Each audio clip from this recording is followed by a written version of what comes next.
Maskne is really any acne of the face, especially that's in the mask area. Um, and when we're looking at acne in this area where we have the face masks, and actually, if you're a healthcare provider, a lot of us are wearing face shields that also have a pad, like a sponge like pad that goes across the forehead. So that's another place that we can potentially see some breakouts.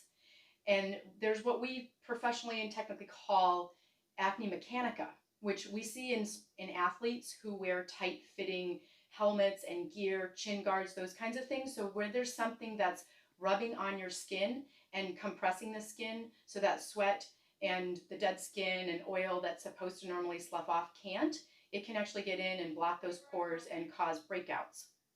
So when we're dealing with maskne, we're seeing that like along the kind of upper cheek and the nose, especially if you have a mask that kind of has a pinch on the nose that gives you a little closer of a fit. That's also going to compress the skin a little bit. We're also seeing it kind of behind the ears. Some people are developing cysts behind the ears from chronic rubbing of those little ear hooks. And then also kind of along the chin, if you have a mask, that's less common to be an area that causes problems from the mask rubbing because it tends to be fairly loose. So especially healthcare providers or anyone who's wearing N95 masks for long periods of time, those really come up tight against the skin and can really cause some problems with not just acne, but also we've seen bruising and skin breakdown and that sort of thing as well from those really tight masks. The other type of acne we're seeing is the deep-seated red painful cysts kind of along the jawline, around the mouth, and that might be worsened a bit by wearing the masks long term, just because there's more heat and humidity there. But stress plays a really big role in that type of acne. So the acne mechanica is more of little white heads, sort of like that can be inflamed, but sort of in those areas where the skin is getting rubbed on by the mask. But then the hormonal stress related acne is those deeper seated acne nodules that we're seeing on the cheeks and chin. Oh, so much to think about. We're going into the hotter months, so I mean, Mm-hmm. this couldn't be a worse recipe for many of us, because most of us, A, have never worn masks, and B, Right. mask wearing had never predominantly been for hours, sometimes at a time, Right. and so it's probably something that you're anticipating to see a good bit of phone calls and volume about over the next few months, I would imagine. Yeah, we probably will. We're already seeing a lot of other stress related things as well, health conditions, especially related to skin and hair and even nails, from just the stress that everybody's feeling. And I'll have people come in and say, "Well, I'm not feeling stressed. I sort of looked at this as a mini vacation, and I, did Weight Watchers, or I'm losing weight, or I'm walking way more than I ever did, and I've got more time with my kids. It feels really good." So even for those people who've been able to like turn it around and make it really positive for themselves, our bodies see any change as stressful at a physiologic level. So even if there are good things going on in your life and you don't feel like you've been affected by the pandemic very much, we all have. And we're all hearing things, even if we don't watch the news, we're hearing things on social media, we're hearing things from our families. We have family members who've been affected financially or with jobs or kids out of school and that sort of thing. So it's a very stressful time for everybody. It sure is, and as we talked about, that stress can be very evident on the face with Mm-hmm. all of this problem, and it looks like a lot of people are wearing the cloth masks these days, Yeah. trying to do their part. Is there a particular type of cloth as a dermatologist you recommend, or if you're having bad acne, do you recommend the throwaways? Forgive my ignorance, I have no idea, but I figured that Yeah, might be a good question. that's a really good question. The smoother and softer the cloth is, the better it's going to slide across your skin and the less friction it's going to cause. So these throwaway paper masks are actually harder on the skin than like a soft silk or even a very fine woven cotton. Something more coarse like denim is going to rub on the skin more and cause more irritation. I just bought some antimicrobial Yeah. masks. What are you thinking? Is that a game changer? Is it just hype? You think I should have saved my money? Or there are also some antiviral ones coming out of Israel right now. Oh. What are you thinking about all these new things? Yeah, I'm not sure. I'll have to look into the antiviral. I do know the antimicrobial. A lot of them are fabrics that are impregnated with silver, which is a natural antimicrobial. I don't believe I'm not aware of how that impacts viruses. And so I'm guessing these antiviral masks might have an electrical charge that causes the virus particles to clump. So instead of having tiny viral particles, maybe you get a larger clump of them. I'm not sure what's going on with those claims yet. In terms of, is it all hype or is it worth the money you spent? That the antimicrobial fabrics are going to keep things a little cleaner. They tend to be very soft. At least the ones that I've experienced are very smooth and soft. And so they're probably a good thing. And I think if it feels good on your skin and it feels kind of soft and you're able to maintain a barrier, then they're probably worth getting if you have the expendable income. But certainly a soft cotton or silk that you make at home, it does just as good a job. This is so enlightening. Talk to me a little bit about detergents that you might want to, I mean, we normally wouldn't have a detergent, something right up next to our face and everything. I don't know if that's creating any concerns for you as well. And that certainly could. I definitely am starting to see contact reactions, so allergic and irritant contact reactions. And one of the most interesting ones I saw was a woman who works here at UW who had been coming to work throughout the whole shutdown. And as more people were coming back to work, there was more cleansing going on, more aerosolized sprays getting sprayed. And she developed a rash everywhere except the mask. So the mask was actually protecting her. But you're right, when we have a detergent, if it doesn't fully get washed out of our cloth mask, then we have a potential for having residue that can cause an irritant or allergic type reaction in someone who's sensitive.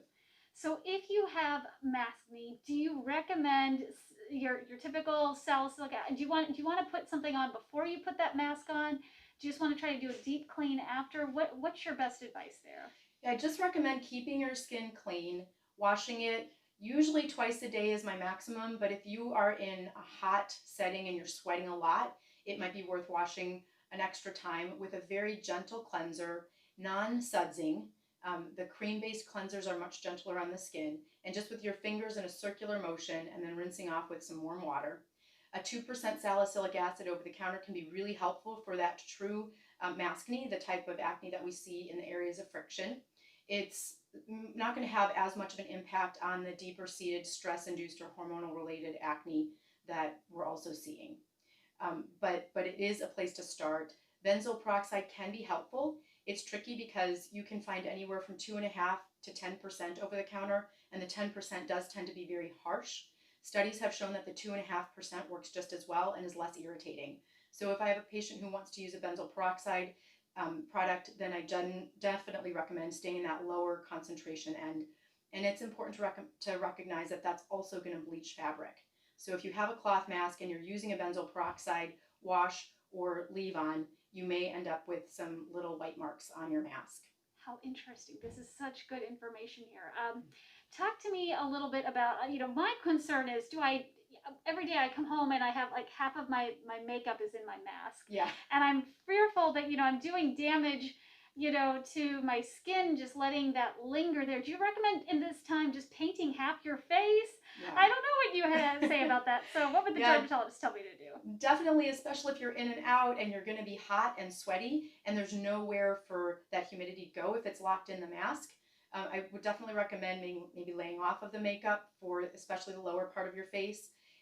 It's always really a good idea to give yourself a break anyway. And if you need to wear makeup for work, then maybe giving yourself a break on the weekends so you get a couple of days off so your skin can kind of breathe and have a chance to recover.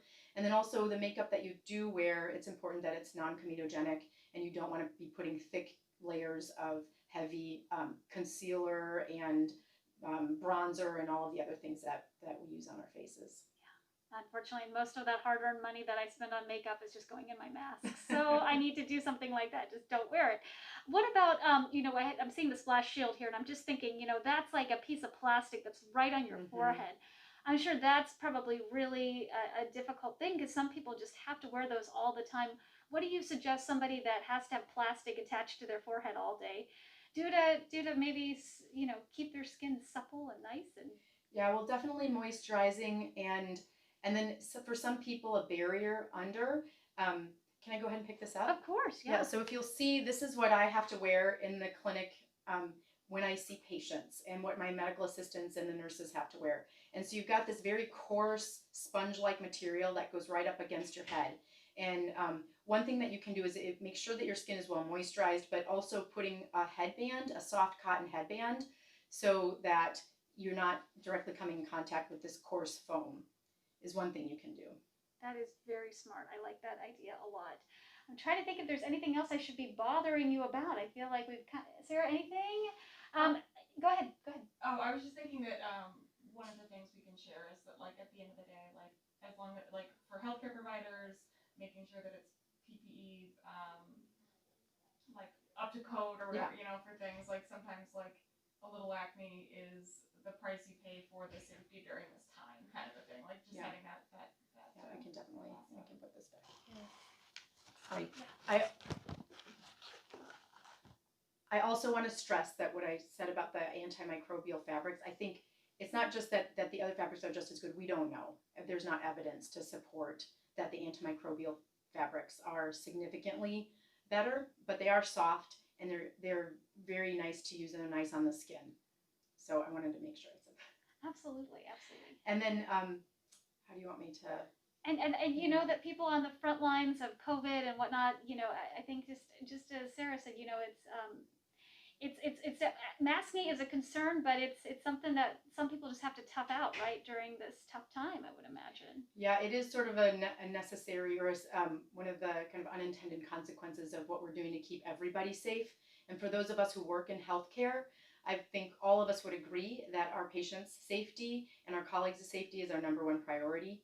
And so we'll keep wearing the masks and keep wearing the face shields and doing what we can to minimize the impact out of the office, but we need to make sure that everybody's staying safe, and especially if you're somebody that has comorbidities or risk factors, the mask is probably worth a little bit of acne to make sure that we stay safe. And I guess my final question is to you, just how are you coping? You mentioned that, yeah, things have been, your face is starting to feel a little of it too, right? Mine is all stress induced. Having, kids at home that were, the school at home thing was really stressful for me. And then we were, working from home. All of those things just kind of added up. So I know what I'm dealing with is the stress related. Absolutely. Anything that you are doing in particular with your mask wearing, anything creative that you're doing just to try to limit your, concern over pimples and blemishes? Mm-hmm. Well, one thing is when I can, I take my mask off. When I'm in my home with my kids, or even when I'm outdoors, especially in a day that's not very windy, the risk of viral transmission is extremely, extremely low, especially on these sunny days where the UV radiation is likely to kill off some of the virus. I think we have a lot of questions that don't have answers that we are starting to get some answers to. But I think there's times where when I don't need my mask, I'm trying to give my skin a chance to breathe. Again, not wearing makeup, especially under the mask, maybe just putting mascara on before I go to work is something that I've been doing. And then just moisturize. I've had to moisturize a lot more than usual, especially, we've been indoors a lot with rainy, kind of dreary weather. We're starting to get some sun, but that sort of plays a toll too. I probably have plenty with all this. Guys, anything you think I forgot to ask? Awesome. Let's grab